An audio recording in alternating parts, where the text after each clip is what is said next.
ঐতিহ্য আনার বিশেষ পর্ব 2-এ সকলকে অনেক অনেক স্বাগত। এই মুহূর্তে আমরা রয়েছি রংপুর শহর থেকে 126 কিলোমিটার দূরে অবস্থিত জয়পুরহাট জেলার 12 আমলা গ্রামের ছোট যমুনা নদীর তীরে অবস্থিত সনাতন ধর্মাবলম্বীদের একটি পবিত্র স্থান 12 শিবালয় মন্দিরে। চলুন আপনাদের আজ ঐতিহ্য আনার এই ভিডিওর মাধ্যমে আপনাদের দর্শন করাই 12টি জ্যোতির্লিঙ্গের দ্বারা স্থাপিত একটি প্রসিদ্ধ মন্দির।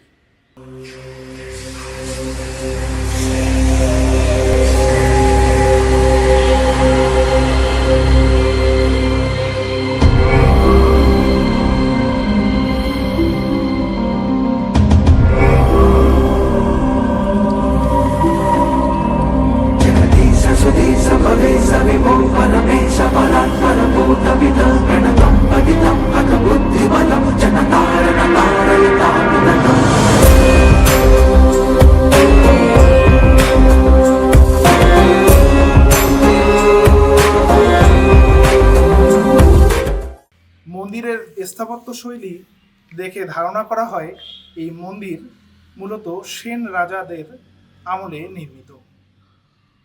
স্থানীয় লোকজনদের কাছ থেকে আমরা যতটা জানতে পারি যে এই মন্দির নাকি রাতারাতি স্বয়ং বিশ্বকর্মাদেব এক রাতেই প্রতিষ্ঠিত করেছিল এই 12 শিবালয় মন্দির।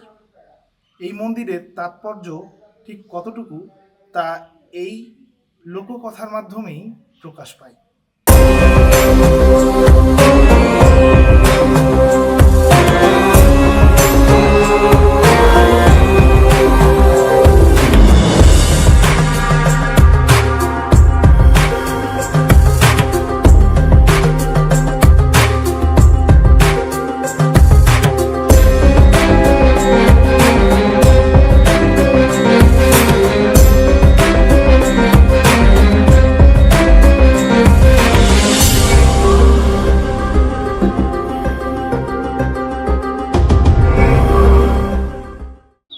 বারো শিবালয় মন্দির মূলত অবস্থিত ছোট যমুনা নদীর তীরে, যেটি মন্দিরের ঠিক দক্ষিণ বরাবর বয়ে চলেছে।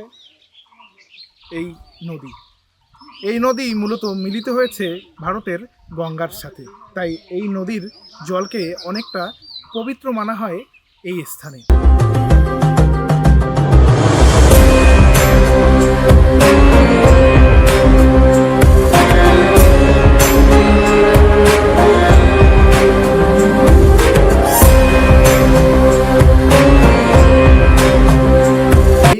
আসলে আপনারা দর্শন করতে পারবেন মহাদেবের সেই 12টি জ্যোতির্লিঙ্গের। অনেকের মতে যারা আমরা ভারতে গিয়ে বাবার দর্শন না করতে পারি, ঠিক এখানে আসলে অর্থাৎ আমাদের বাংলাদেশেই প্রতিষ্ঠিত এই 12 শিবালয়ে আসলে সেই 12টি জ্যোতির্লিঙ্গের দর্শন সম্ভব হয়। এই মন্দির খুবই জাগ্রত একটি মন্দির। বাংলাদেশের একটি অন্যতম সেরা মন্দিরগুলোর মধ্যে একটি এই 12 শিবালয় মন্দির। আজকের ভিডিওটি যদি আপনাদের ভালো লেগে থাকে তাহলে অবশ্যই ভিডিওটিতে লাইক, কমেন্ট, শেয়ার করবেন। আর হ্যাঁ, আমাদের পেজটিকে অবশ্যই ফলো করবেন। সকলে ভালো থাকবেন। দেখা হচ্ছে ঐতিহ্য আনার পরবর্তী ভিডিওতে।